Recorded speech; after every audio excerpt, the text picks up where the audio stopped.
Hello friends, so today again in the target J main April attempt 99 plus percentile in the physics। तो मैं आपके साथ कुछ और क्वेश्चन शेयर कर रहा हूं और जैसे मैंने पहले ही बोला मैं आपके सामने वही क्वेश्चंस लाऊंगा कि जिनमें मुझे लगता कि आपसे मिस्टेक होने की कोई चांस हो सकती थी या कोई फॉर्मूला आपसे भूल सकता था। वैसे क्वेश्चंस मैं आपके सामने ला रहा हूं। तो एक क्वेश्चन है ये जनवरी अटेम्प्ट में ही कि एक प्रिज्म है जिसका एंगल ऑफ प्रिज्म 5 डिग्री है, कोफिशिएंट ऑफ जो रिफ्लेक्टिव इंडेक्स है वो 1.72 है।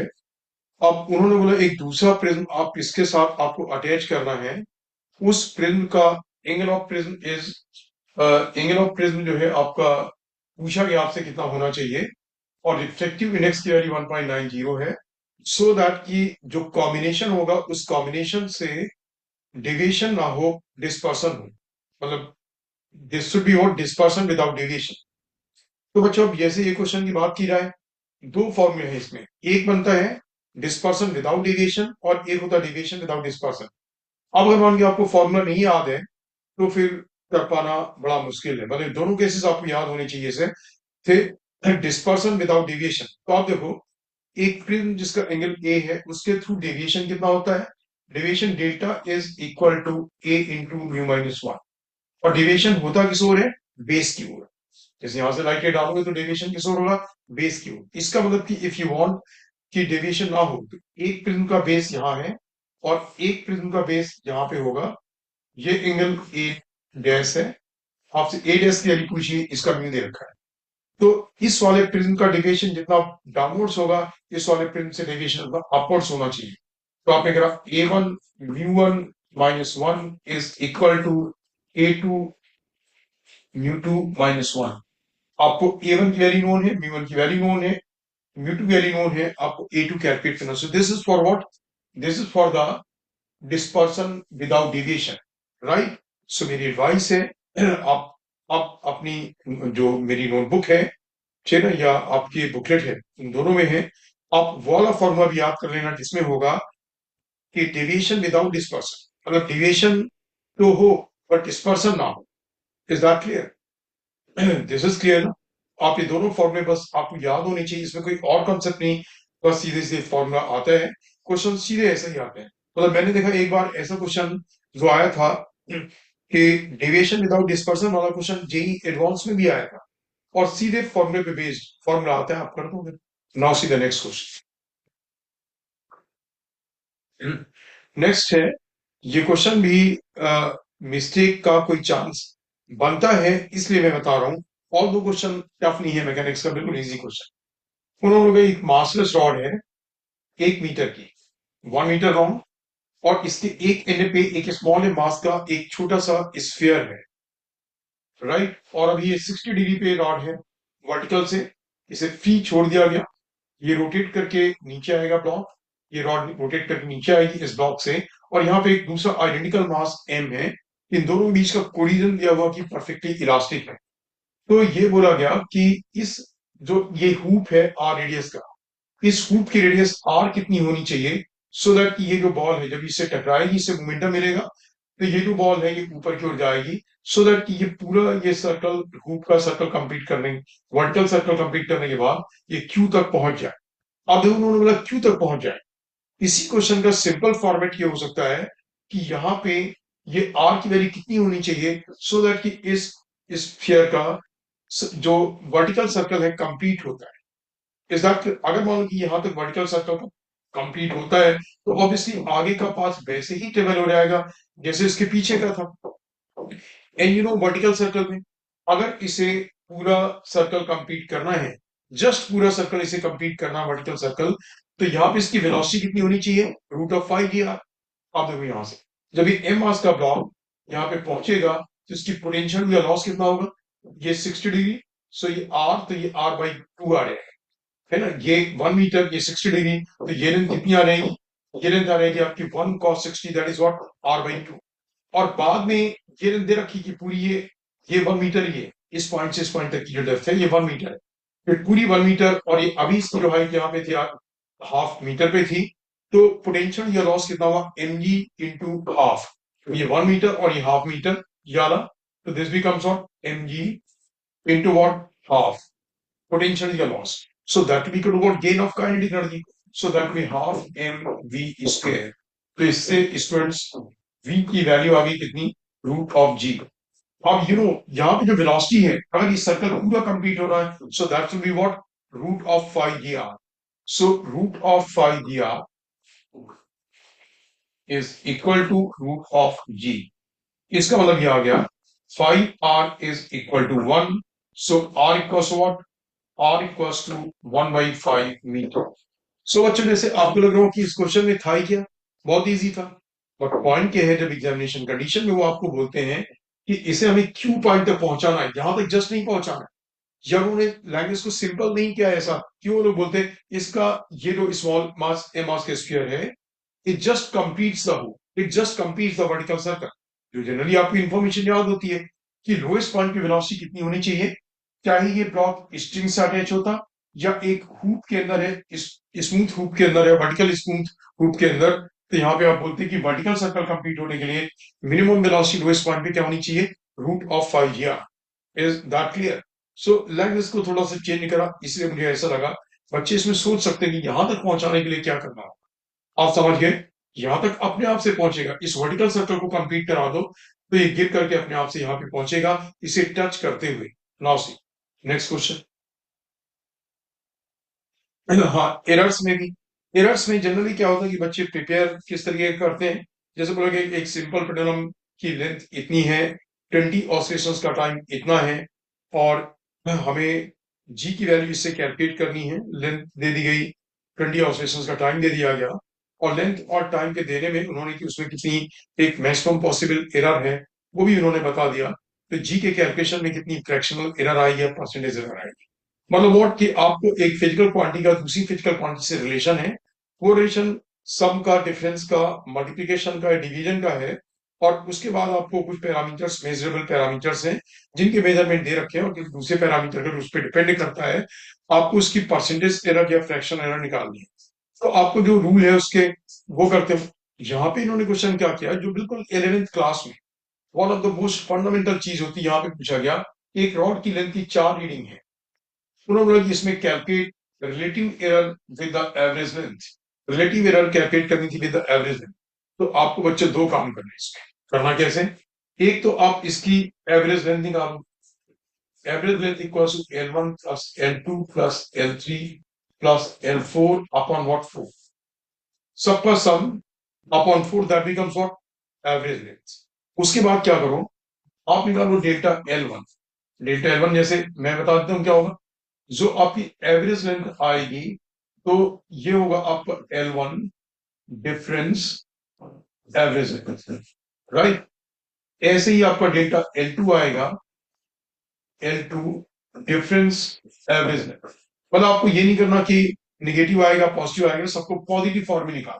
जैसे अगर एवरेज लेंथ L1 से बड़ी है तो एवरेज लेंथ कौन L1, सॉरी माइनस L1, और अगर L1 बड़ा है एवरेज लेंथ से तो L1 माइनस एवरेज लेंथ. आप इनका मैग्नीट्यूड निकालो, delta L1, delta L2, delta L3, delta L4 का. एग्जैक्टली अब जो मीन एरर होगी that we to delta L1 plus delta L2 plus delta L3 plus delta L4 divided by 4, ये आपकी mean error आ गई, इसे मैं बोलूंगा delta L. Exactly delta L mean. अब जो आपको कैलकुलेट करना था that is what delta L mean divided by L average, ये कैलकुलेट करना.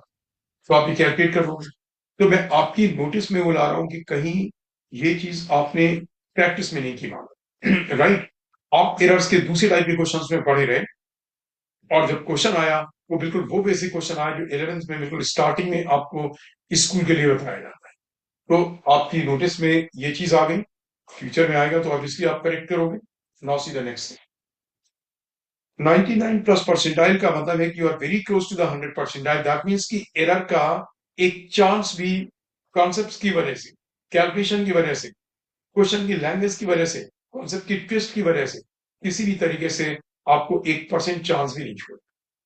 नाउ सी नेक्स्ट इज, बोलोगे एक ऑक्सीजन मॉलिक्यूल का डी ब्रॉगली वेवलेंथ है x इंटू 10 पावर 12 मीटर, और वो 27 डिग्री सेंटीग्रेड पे है। ऑक्सीजन मॉलिक्यूल का मास भी उन्होंने दे रखा है, मास गिवन है, मतलब numerical value given.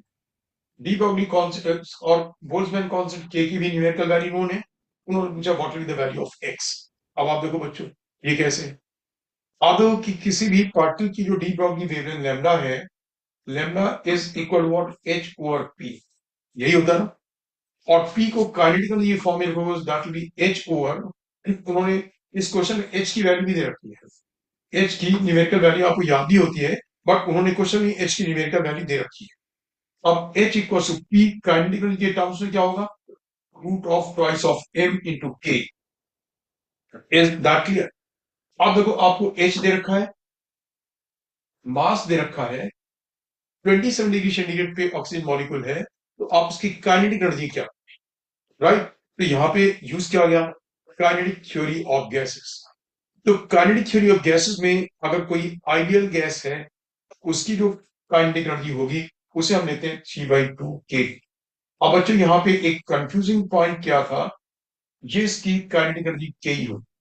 Confusing point ये था बच्चों कि जब आप लेते हो तो मोनोटॉमिक गैस के लिए, डायटोमिक गैस के लिए, ट्राटोमिक गैस के लिए हम डिग्री ऑफ फ्रीडम डिफरेंट लेते हैं। तो वैसे अगर देखा जाए तो ऑक्सीजन गैस के लिए 5 डिग्री ऑफ फ्रीडम हुई, 3 डिग्री ऑफ फ्रीडम हो गई कौन सी, ट्रांसलेशन वाली, और जो 2 डिग्री ऑफ फ्रीडम कौन सी, रोटेशन वाली।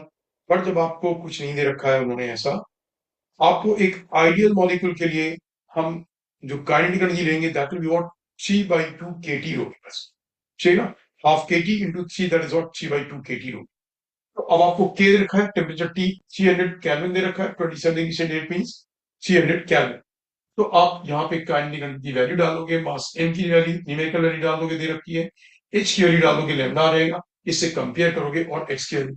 सो मैंने आपके नोटिस में इसलिए लाया कि काइनेटिक एनर्जी वैल्यू आपको क्या लेनी है, 3/2 kT, that was the use of kinetic theory, right. Now see the next question.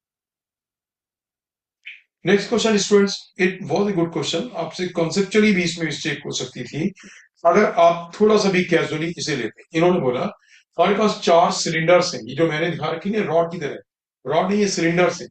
इनमें से हर एक सिलिंडर का मास m है, रेडियस r है, और लेंथ l है। तो जो ये इसका प्लेन हुआ, इस तरीके से इसे एक स्क्वायर बना दिया गया l साइड वाला, चारों सिलिंडर्स को यूज करके। और जो इसके प्लेन में एक एक्सिस है ओ डैश, ठीक ना, जो कि इन दो साइड्स के, इन दो सिलिंडर्स के परपेंडिकुलर है, ओ डैश एक्सिस, इसके अबाउट इसका मोमेंट ऑफ इनर्शिया कैलकुलेट करना। तो सबसे पहले बच्चों में इस वाले का, इस सिलेंडर का और इस सिलेंडर का मोमेंट ऑफ इनर्शिया कैलकुलेट करता हूं। मैं इसी टर्म को I1 ले लेगा, तो I1 becomes equal to what, I1 becomes equal to, इसका मोमेंट ऑफ इनर्शिया कितना होगा, इसका मोमेंट ऑफ इनर्शिया अपनी सेंट्रल एक्सिस के अबाउट होगा हाफ mr स्क्वायर, यही होगा ना।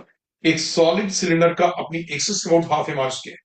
अब इस एक्सिस के about theorem of parallel axis से plus what m l/2 square, क्योंकि x की वैल्यू कितनी होगी l/2। तो आपका I1 की वैल्यू आ गई ट्वाइस ऑफ दिस, क्योंकि ऐसे दो सिलिंडर्स हैं उनका इस एक्सिस के अबाउट। अब आप देखोगे, अब ये जो सिलेंडर है ये वाला, इस सिलेंडर का जो मोमेंट ऑफ इनर्शिया है इस एक्सिस के अबाउट कितना होगा, मैं आपको कैलकुलेट करना सिखाता हूं। आपने क्या किया, एक्स डिस्टेंस दूर यहां से इधर से, और एक dx थिकनेस की डिस्क ली, जो यहाँ पे जब आप स्लाइस कट करोगे किस फॉर्म में होगी, वो स्लाइस होगी आपकी dx थिकनेस के फॉर्म में, वो एक डिस्क होगी। अच्छा, उस डिस्क का अपनी जो सेंट्रल एक्सिस होगी, डिस्क ऐसे बनी, इस तरीके से बनी, देखो डिस्क, उस डिस्क का अपनी सेंट्रल एक्सिस के अबाउट मोमेंट ऑफ इनर्शिया होगा दैट बी इक्वल टू, उस डिस्क का मास मैं लिखता हूं यहाँ पे, उस डिस्क का मास आ गया m/l इंटू dx। आप ये समझ ही गए होंगे m/l इंटू dx, क्योंकि यूनिटी मेथड से निकाला, ये उस डिस्क का मास हुआ। और अपनी सेंट्रल एक्सिस के अबाउट उसका मोमेंट ऑफ इनर्शिया कितना होगा, half m into what r square. तो उसका मोमेंट ऑफ इनर्शिया, ये तो सेंट्रल एक्सिस के अबाउट हुआ, हमें इस एक्सिस के अबाउट चाहिए। इसका मोमेंट ऑफ इनर्शिया किसके अबाउट, इसके about, means about one of the diameter. एक डायमीटर के अबाउट क्या रहेगा, सिर्फ परपेंडिकुलर एक्सिस से इसका हाफ आ रहेगा, into what half, into half of this. ये उस डिस्क का अपनी इस एक्सिस के अबाउट मोमेंट ऑफ इनर्शिया आ गई, राइट। इसके बाद आपका निकाला हाफ एम आर स्क्वायर, फिर उसका भी हाफ किया, this plus this from the theorem of perpendicular axis to be equal to what this, इससे आपको ये रहा फिर से आ गया। अब इसका जब आपको इसके अबाउट आ गया तो आप थ्योरम ऑफ पैरेलल एक्सिस से इसे इसके अबाउट आया, इसके अबाउट आएगा, इसे यहां पे शिफ्ट करोगे तो कितना आएगा, मास एम एक्स स्क्वायर। तो बच्चों मास कितना है, मास है M by L into what D X into what X square. अब इसे जब आप इंटीग्रेट करोगे, एक्स की limit what minus L by two plus L by two minus L by two plus L by two, right. तो इसका जो two times है that be equal to what I two, इसका जो टू टाइम्स होगा, two times of this will be equal to I to. This is clear ना, क्योंकि जैसे एक दिस इज क्लियर ना, आप नहीं इसका टू टाइम्स नहीं करना पड़ेगा क्योंकि मैंने इसकी लिमिट क्या कर दी है, मैंने इसकी हाँ टू टाइम्स करना पड़ेगा, जैसे ऊपर वाली रॉड का, ऊपर वाले सिलेंडर का और नीचे वाले सिलेंडर का। So answer will be equal to I equal to I one plus I two, that be the answer. तो देखो जेई मेन में बहुत से बच्चे ऑब्वियसली इसको इसे गलत किया होगा उन्होंने। आप खुद से एक बार सोचना, आपकी एक परसेंटाइल आई है और आप अपने आप से सोचना कि आप आप इस क्वेश्चन के करेक्ट करने से कितनी दूर रह गए। तो ऐसे क्वेश्चंस भी आने चाहिए थोड़ा सा। तो ये क्वेश्चंस आप कर पाओगे जब आप रिमेनिंग क्वेश्चंस में, जैसे हर एक पेपर में आउट ऑफ 24 क्वेश्चंस मान लो 23 क्वेश्चंस इजी हैं, 22 क्वेश्चंस इजी हैं, उन 22 क्वेश्चंस में आपका एक पैनिक वाली चीज ना हो, बड़े कंफर्टेबली सॉल्व कर, कैलकुलेशन भी हो रहे हैं, कॉन्सेप्ट याद भी आ रहे हैं, आपको अपने एग्जाम्पल्स जो आपने पहले से कि याद आ रहे हैं और सब कुछ आपका स्मूथली सॉल्व होता रह रहा है, आप पैनिक में नहीं है। तो फिर ऐसे क्वेश्चंस में भी आप दिमाग लगा पाओगे जहां पे रियली कुछ दिमाग लगाना था कि आपसे कोई गलती ना हो।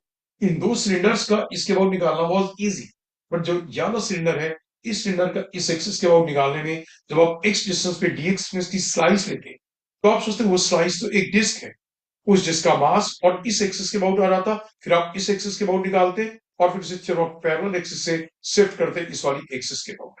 ऑलराइट स्टूडेंट्स, नाउ सी, अब आप ये देखोगे इसमें एक जीना डायोड है, तो वो लगा कि 25 वोल्ट्स हमारा जो फ्लक्चुएटिंग वोल्टेज है 25 वोल्ट्स है उसकी मैक्सिमम वैल्यू, और इसमें एक जीना डायोड है, जीना डायोड की रेटिंग है 5 वोल्ट्स, यहाँ पे एक आरएस एक्स्ट्रा रेजिस्टेंस है, यहाँ पे लोड है और बोल रखा है कि लोड के अक्रॉस हमें 5 एम्पियर्स करंट चाहिए, 5 मिली एम्पियर्स करंट लोड के अक्रॉस चाहिए। साथ में ये भी रखा है कि Zener diode maximum 4 times of the, जो इसके क्रॉस करंट 5 मिली एम्पियर है, जीना डायोड इसका इसका 4 टाइम्स करंट बियर कर सकता है, यानी कि इसमें करंट 5 मिली एम्पियर है तो ये उसका 4 times means what 20 milli amperes current ये बियर कर सकता है। Is that clear? तो आर एस की वैल्यू क्या होनी चाहिए सो दैट कि इसे 5 एम्पियर्स करंट मिल जाए, मतलब इसे 5 एम्पियर्स करंट चाहिए और बोलो कि जो जीना डायोड है इसका 4 टाइम्स करंट बियर कर सकता है, तो दैट मींस कि यहाँ 5 मिली एम्पियर तो यहाँ 20 मिली एम्पियर, तो इसके अक्रॉस जो करंट आएगी that be what 5 plus 20 is equal to 25 milli amperes, इतनी करंट आएगी। अब देखो जब आपने 25 वोल्ट लगाया तो जब ये जीना डायोड एक सेचुरेशन पे है, इसके क्रॉस मैक्सिमम करंट जा रही है, सेचुरेशन पे 5 वोल्ट्स इसके क्रॉस है, तो इन दोनों के क्रॉस मिलकर के 5 वोल्ट्स है, इसका मतलब यहाँ पे कितना वोल्ट्स आया होगा 20 वोल्ट्स, टोटल वोल्ट्स कितना अप्लाई किया 25 वोल्ट्स, तो 20 वोल्ट्स इसके क्रॉस आएगा, तो that means what R S into इसमें करंट कितनी 25 इंटू 10⁻³ इज इक्वल टू 20। इससे आप आर एस की वैल्यू कैलकुलेट कर दोगे कि आर एस की वैल्यू क्या आए। Students, is that clear? So मैंने आपको देखो मेन चीज यही है, जब हर एक दिन मैं ऐसा एक शॉट लूंगा तो आपको पता लगेगा कि रियली एक क्वेश्चंस में कोई बहुत टफ क्वेश्चंस नहीं है, लेकिन उनमें जो एग्जामिनर जब पेपर देते हैं तो उसमें एक थोड़ा सा ट्विस्ट होता है, या तो क्वेश्चन की लैंग्वेज में या कॉन्सेप्ट में, कैलकुलेशन में कहीं पे, जहां पे कि जनरली क्या होता है कि एक एवरेज स्टूडेंट की रीच के वो थोड़ा सा बाहर हो जाते हैं, गलत हो जाता है, और जब एक एवरेज बच्चे की बात आती है तो क्वेश्चंस में 25 में से पहुंचता कहाँ है, वो अटेम्प्ट करने में ही पहुंचते हैं कोई अराउंड 15 से लेकर के 20 क्वेश्चन। क्यों? क्योंकि इसके पहले वाले क्वेश्चन से कहीं पे कोई मिस्टेक, कहीं पे कुछ हो रहा है, पैनिक हो रहा है, तो पूरे 25 क्वेश्चन तक पहुंचते ही, राइट। और दूसरी चीज क्या हुई, उस 15 से 20 क्वेश्चंस में भी क्या होता है, उनके 4-5 क्वेश्चंस पे गलत हो जाते हैं, तो काफी एक एवरेज वाले में आ गए। और एवरेज की जब मैं बात करता हूं तो एवरेज का मतलब हुआ कि अगर किसी के 15 क्वेश्चंस भी करेक्ट हुए फिजिक्स में आउट ऑफ 25, तो उसका परसेंटाइल 95 परसेंटाइल हो। अगर आप 95 परसेंटाइल की बात करो तो ऑल इंडिया रैंक इसके थ्रू कोई अराउंड होनी चाहिए, लगभग कोई अराउंड 60,000 टू 65,000 के आसपास की इसके थ्रू ऑल इंडिया रैंक इस पर्टिकुलर सब्जेक्ट में होनी चाहिए। अब ये मिस्टेक्स आपसे ना हो, तो ये हर एक टाइप की वीकनेस को एलिमिनेट करना होगा। ठीक है ना, कोई भी कॉन्सेप्ट ऐसा ना हो जो आपकी निगाह में नहीं आया है। ठीक है, कैलकुलेशंस के आप हर एक क्वेश्चन में, calculation itself is a concept. बहुत से क्वेश्चंस के सॉल्व करने में एक टिपिकल तरीका होता है कि आप उस तरीके से करोगे तो कैलकुलेशन इजीली हो जाएगा, और अगर आप उसी टाइम पे कुछ सोचोगे, ये करोगे, तो कई बार क्या होता है, कैलकुलेशन लेंदी हो रहा है, राइट। तो इस हर एक ट्विस्ट को आपको समझना है, सो दैट कि आप 25 आउट ऑफ 25 क्वेश्चंस में पहुंच सकते हो। Alright students, so keep attending these sessions, keep watching it, and I hope you'll surely do it.